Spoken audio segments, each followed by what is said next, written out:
I thought it would be good to start with the beginning. So,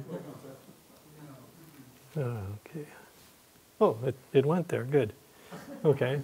So in the beginning, this is the first time I've used this feature, so I'm crowdsourcing my own intelligence right now too. In the beginning, there were really three, and this is kind of a personal perspective, so hopefully Rick and David and Chris can jump in and throw in their, interrupt me and throw in your perspectives as well, because I'm sure I didn't catch all of it, but this is how I came to this process. And I saw, when looking back now, there were really kind of three groups or three movements in isolation that eventually kind of came together. And the most important one initially, I guess, was really the MUMPS. Was it the MUMPS Development Committee, Rick? Yeah. I know it had a long name. And exactly. Yes, some kind of semantic web terminology for it. This is actually Maury Pepper. And they were working on some really esoteric, cool stuff about object orienting Vista and so on, or MUMPS and so forth. But they realized that Vista was coming under attack. As Tom had mentioned, maybe the Vista community always needs an enemy to galvanize itself and come together around stuff. And Vista had been successful for quite a long time. And at this stage, it was beginning to come under attack. And so this group was thinking, well, we need to do something. We need to create a lifeboat for Vista. Now, I don't know if you guys were already thinking about open source, or were you? Yeah. Okay, cool. Okay. All right. Well, okay. Well, in 1998, when I lost my job with the telecom joint venture after 10 years with digital ducking neutron bombs there, I got involved in open source. And one of the things I did was start a company with a couple of friends from Vancouver. I'm from Canada, by the way. And we realized we needed to start gathering together the folks that were involved in open source, because that's what we were going to focus on in open source in healthcare. We're probably the first micro software company that was totally focused on open source in health. And we organized what we think was the very first meeting of an open source community. There was actually some folks from the US there and so forth. And we had this meeting in Toronto. And we started a listserv called the Open Health List. We actually owned the openhealth.com domain name. Things started percolating to the point where we actually formed a very loose association called the Open Source Healthcare Alliance. So just hold that thought for a second. And that group started having meetings. This was the pre-meeting. The next one was actually in Rome, Italy. It was sponsored by the IAEA, International Atomic Energy, because they were actually funding an open source lab project. So, and we were just looking for places to hang out, to have meetings and so on that were cool. So that's what we did. And then there was this guy who was walking around talking about world domination. So there were these three, I don't know, we're all kind of wandering in our own little ecosystems or niches of the ecosystem. And I think what we needed was, and again, looking at it from my perspective, we were looking for a tipping point. What was a catalyst to kind of bring us all together? We had started some loose conversations over the Open Health List, and I guess that's kind of how we started finding each other. But I think the real tipping point was this. It was the Open Source Healthcare Alliance meeting in September 6th, just before 9/11, and you'll notice where the location was. And guess who hosted this meeting? Anybody know? Anybody who wasn't there can't answer. Who was there, I mean, can't answer. Anyways, the NHS hosted this meeting. Okay? What prompted the meeting was actually an executive workshop that we did for them the year before, which was hosted by the CEO of the NHS Information Authority, which was basically the NHS IT department and the policy unit. And they were really interested in open source at that point. Unfortunately, Mr. Bell left the NHS about 2 months after this meeting, and things kind of just went, you know where they went. I mean, for those of you that don't know, the NHS then invested something like 7 billion British pounds in what now is a big mistake. So, go ahead, Chris. What you didn't know is that I had tried to talk Rick into staying a couple extra days. Yes. He said, no, I got to get home. And I said, okay. Right. Well, Nigel Bell did what he could, and actually Colin Smith, who is on the World VistA board, was with he was actually one of the key organizers. And if you can still find the website and the agenda and so on using the Wayback Machine on the internet. So it's pretty cool, and what's even more cool is that we're coming full circle now. We have a little underground movement going on, which is kind of above ground now in the UK.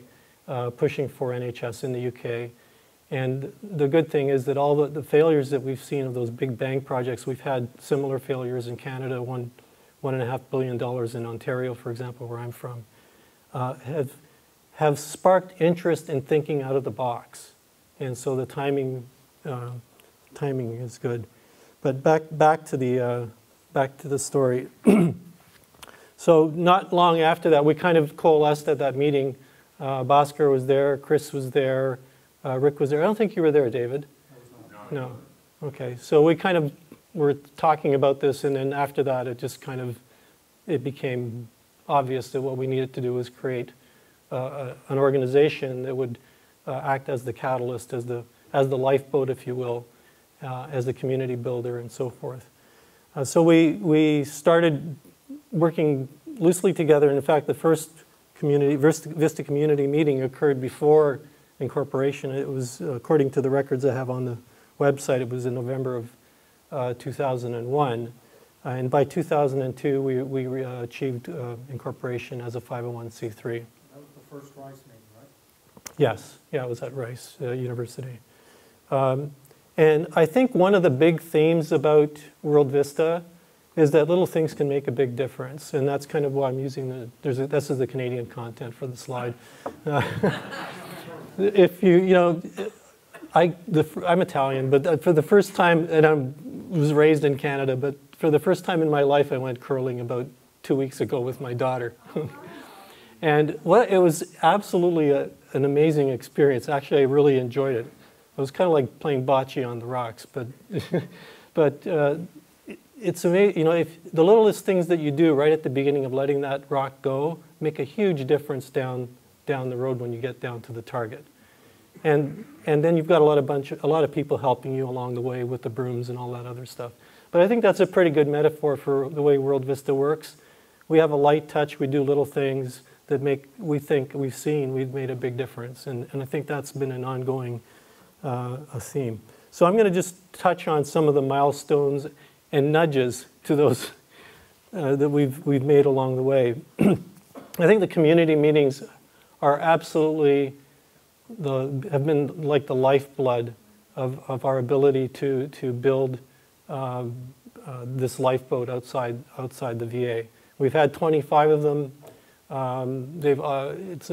Behind the scenes, I can tell you that it's it's fun, but it's also hair-raising. Nancy's done yeoman's work. I mean, it's unbelievable what she can do. I can't even come close to it in organizing these things. And we've all managed to lend a hand over the years putting these things together. But I think the most important thing, and I'm glad as painful as it is to get these things done twice a year, every time we come away from these things, we're really, really energized. And I hope that everyone else that experiences these meetings are too. But I think that's the most valuable thing. And then just the network effect that we get of people talking to each other. The other important milestone, I think, was the open sourcing of GTM on Linux. The world in World VistA is there for a purpose. Our primary mission is to get VistA out into the world. And the only way you can really do that in an affordable way is to have this running on a full open source stack. So if it wasn't for Bhaskar and FIS's commitment to getting GTM running on Linux and in open source, we wouldn't have been able to do Jordan, for example. We wouldn't be able to do Thailand and many of the other countries that are interested in Vista today. And along with that, of course, we needed the port Vista to GTM, which is the next point. And Rick, who was involved in that initial port? I think it was you and David and Chris and who else? Right, Wally Ford? Cameron helped a little later. Right. The open sourcing was what, 99, 98? Yeah. was actually May of 2001. May of 2001. Yeah. The discussions were earlier though. So actually, we have, Roger Baker approached me and said I should talk to you and talk you into something you were thinking about doing. no, actually what Not happened was, Roger Baker, you work with. From NBC, the other GTM rep. yeah, I know, Rob or something, he was, Before you released it, you told me you were thinking about it. we actually made the decision to release it in 2000. Yeah. But it took a while to get all of the copyright straightened out and so on, and we actually released it in May of 2001 at the MUMPS User Group Council meeting at 2000. That's right. Yeah, in fact, if you look at the agenda back in London, it says Vista on GTM, a major milestone for open source in healthcare. So that was in September, so there you go. We decided in 2000 to do the port. Right. And that was the deciding factor that brought me around. We wanted to keep working on the object oriented thing. I still think we should be working on the language.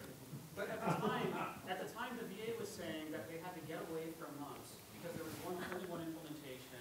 There wasn't really any choice being where MUMPS was dying. And we knew that was a lie. We knew there were a lot of implementations. And here was this open source one. And we said, you know, it's not like it's rocket science to port Vista to run on a new platform. We all looked at each other and said, in fact, we could do it. I swear to God, we just sat there for a moment and looked at each other. Yeah. We should do that. So that's literally Yeah. what, that's how that came about. Yeah. In balance, I mean, it did take a project, and it was Right. funded by The WHOI. Pacific Telehealth and Telemedicine, WHOI. Exactly.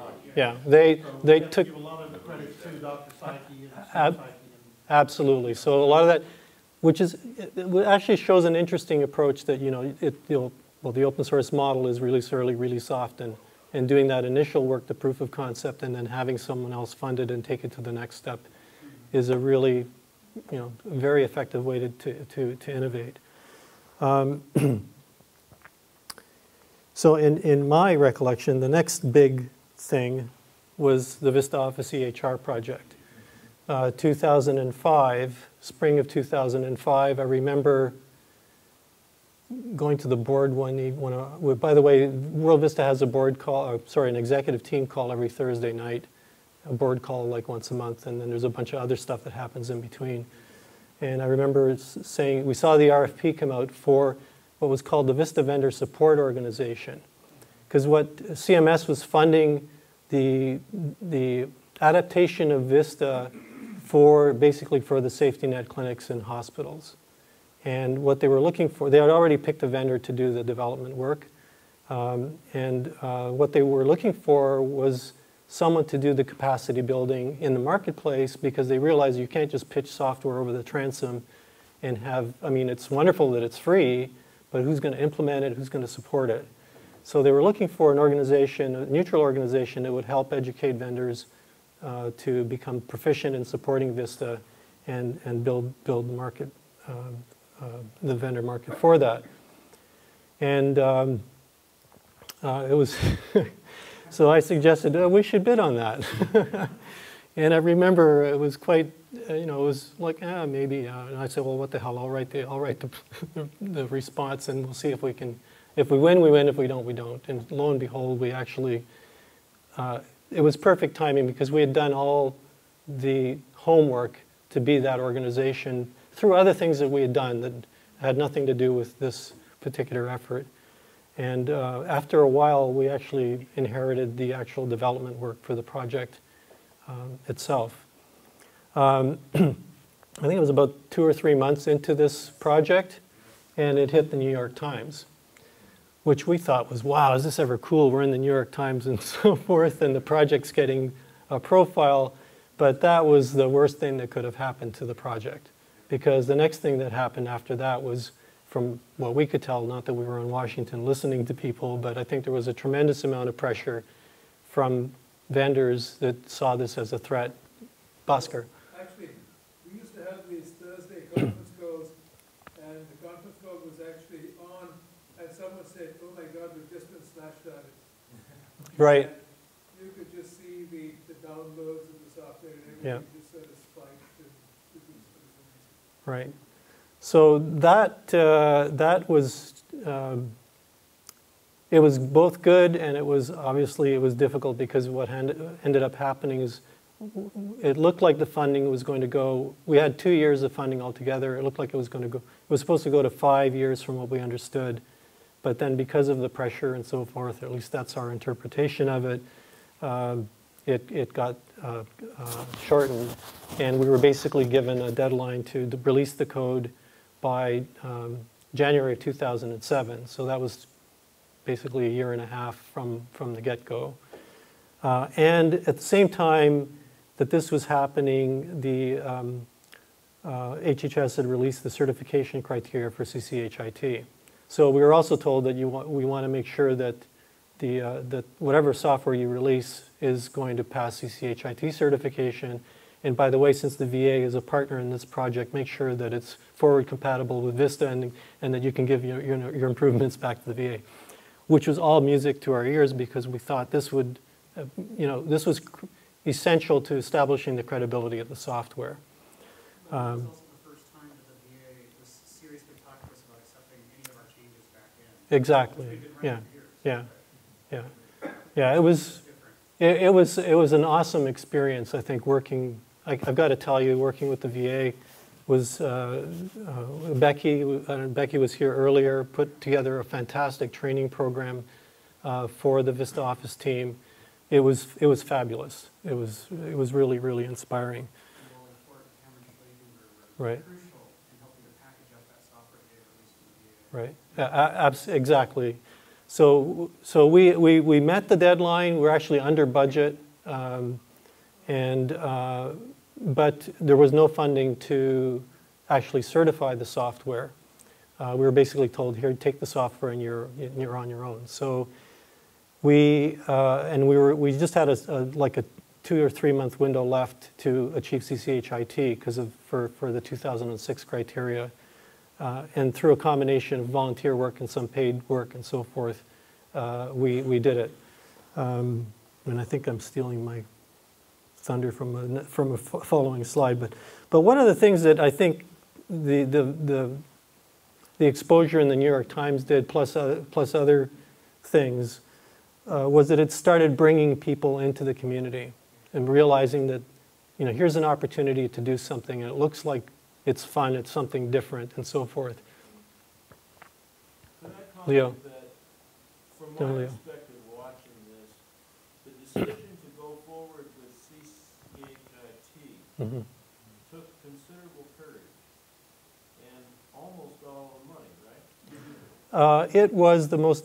I was actually I think it was the acting president at the time, and it was my call. And I remember, yes, we had about $50,000 in the bank. I think that's one of the most courageous things I've seen in World VistA.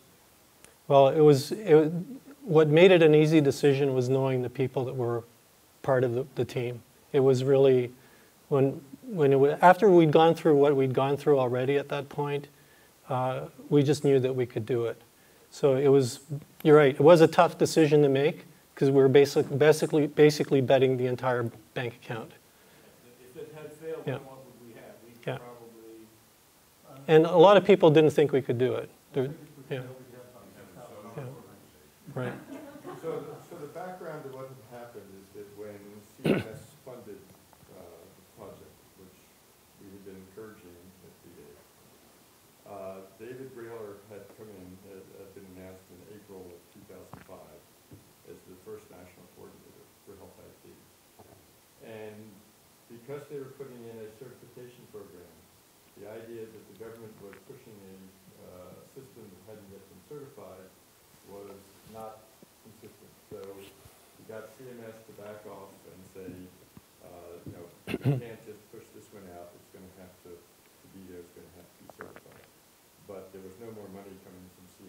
Right.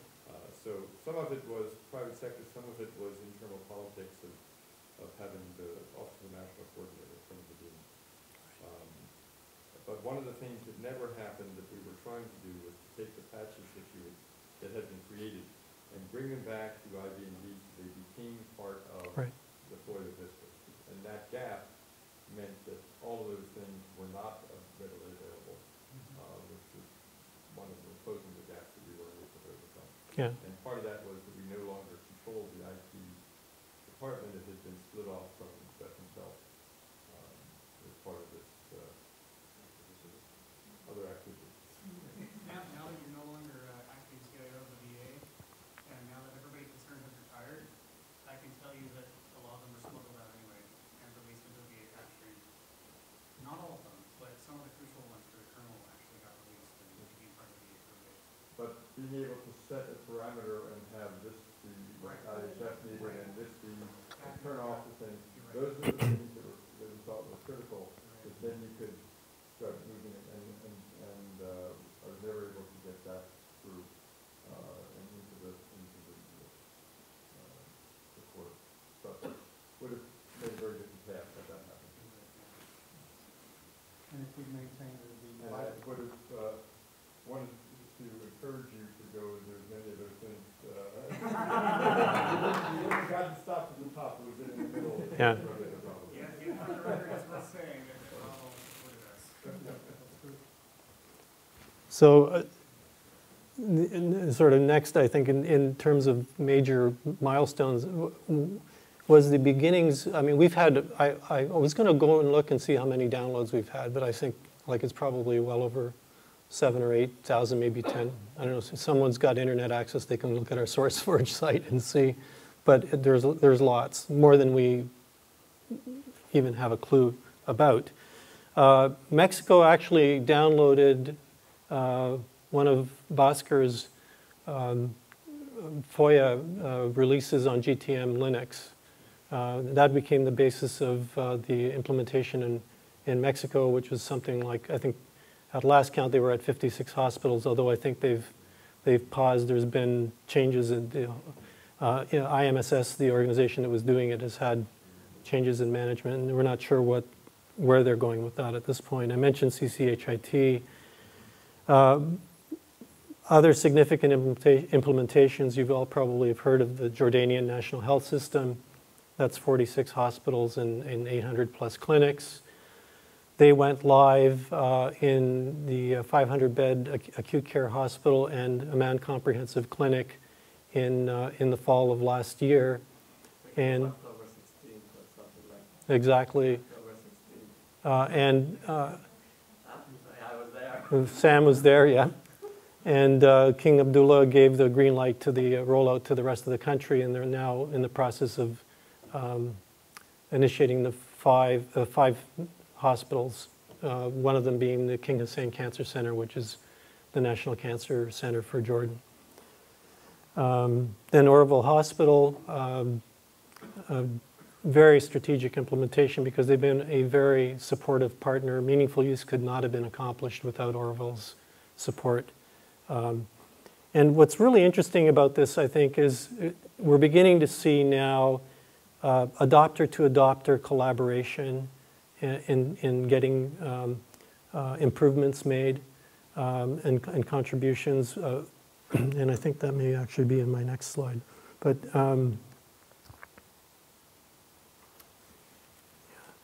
that's down near the bottom. It's EDIS is a really good example. It's the emergency pack of volunteers and a number of other mechanisms with Jordan acting as the production test site. We were able to get EDIS up and running, and now it's available. Another good example of that is Sam Habil's work with the GUI scheduler from the IHS system, which is now working in production in Jordan as well. I think is it working in Oroville as well? Yeah.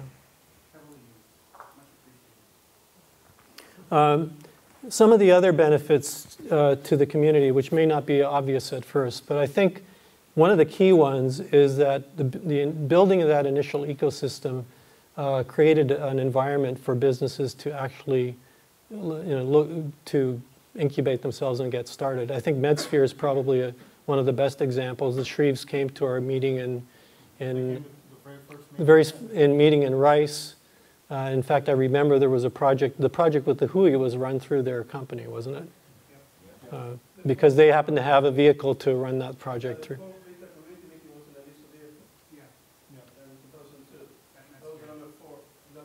Yeah, but this was even before that, when it was just they had literally just created MedSphere, and I remember running into Steve on the open health list and so forth, and that eventually, I don't know if that helped at all, but anyways. The other thing is that almost all of the revenue that flows through World VistA on projects goes straight into the community. A case in point, the Vista Office project, I think we had about 2.2 million or around 2 million flow through World VistA, and the retention was only 4% on that. So all that money went to small businesses, contractors, larger companies, DSS was involved, and so forth. Because we run a really tight ship. No one gets paid on the executive team, or anyone in World VistA gets paid for that matter. But that's an important point. The other thing is I'm sure, if I sort of did a mental calculation, each year we have to report to the IRS how much time we spend. Right, Nancy? I think it's, and I just did average weekly hours spent, and I just did a real rough calculation. We easily put in 2 to 3 FTEs a year, and that's probably worth, for the last 10 years, at least $6 million of manpower into improving VistA, building the community, and so forth. And all of that is released and open to the community. So, where do we go from here? Well, the mission is more relevant than ever. It's obvious that everyone in the world is under tremendous financial pressure. Health systems are under tremendous pressure. VistA can make a huge difference. The VA has created the evidence base for us to be able to make that proposition and demonstrate that capability. Countries like Jordan have demonstrated that you can take VistA and transplant it into a different culture, into a different language, into a different health system, and become sustainable locally. So all the arguments that we used to hear about resisting the adoption of VistA elsewhere don't hold any water anymore. We've got the tool to make that happen. We need to continue enabling and promoting contagious collaboration amongst the adopters, because like VistA was developed by its clinicians, and programmers and so on working together, it's absolutely critical that we get that going at the community level. The companies and all the vendors and so on involved are an important part of that, but ultimately what's going to make VistA survive in the long term are its users. And we need to continue putting the world in VistA. So, thank you.